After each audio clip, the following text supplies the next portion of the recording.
अस्सलाम वालेकुम दोस्तों, पब्लिक आई न्यूज़ में खुशामदीद।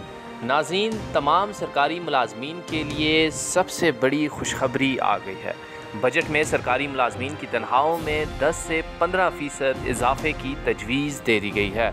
बजट में सरकारी मुलाजमीन की तनख्वाहों में 10 से 15% इजाफे की तजवीज़ दी गई है और मज़ीद तफसीलात के मुताबिक ये बताया जा रहा है कि मौसूल होने वाले दस्तावेज़ात के मुताबिक आइंदा बजट में तनख्वाहदार तबके पर कोई नया टैक्स न लगाने की तजवीज़ दी गई है, जबकि तनख्वाहों में इजाफे के लिए 47 अरब इजाफी रखे जाने का इम्कान है। रिपोर्ट के मुताबिक तनख्वाहों और पेंशन के लिए 95 अरब रुपये इजाफी मुख्तस करने पर गौर किया जा रहा है और पेंशन में इजाफे के लिए 47.7 अरब रुपये मुख्तस किए जाने का इम्कान है, जबकि पेंशन के लिए बजट 527 अरब रुपये से जायद होने का इम्कान है। दस्तावेज़ात के मुताबिक अगले साल कर्जों पर सूद की मद में 3105 अरब रुपये खर्च होंगे और सब्सिडीज पर 501 अरब रुपये, ग्रांट्स पर 994 अरब रुपये खर्च होंगे।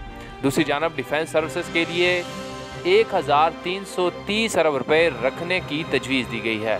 दूसरी जानब आइंदा माली साल 2021-22 के बजट के हदोहाल सामने आ गए हैं, जिसमें आवाम पर मजीद टैक्स का बोझ डालने का फैसला कर लिया गया है। वफाकी बजट में 24% ग्रोथ के साथ खालिस टैक्स वसूलियों का हदफ 5829 अरब मुकर्रर करने का फैसला किया गया है। ज़राए के मुताबिक मजीद बताया जा रहा है कि बराह रास्त टैक्स इनकम टैक्स वसूलियों का हदफ 2182 अरब मुकर्रर करने का फैसला किया गया है।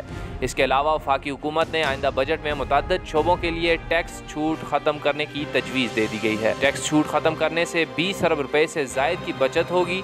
तनख्वाहदार तबके की मेडिकल अलाउंस, कॉर्पोरेट एग्रीकल्चर के मुनाफा, सोशल सिक्योरिटी इदारों के लिए इनकम टैक्स छूट ख़त्म करने की तजवीज़ दे दी गई है। प्यारे दोस्तों, अब तक के लिए इतना ही। मज़ीद खबरों से बाखबर रहने के लिए पब्लिक आई टीवी को सब्सक्राइब कीजिए।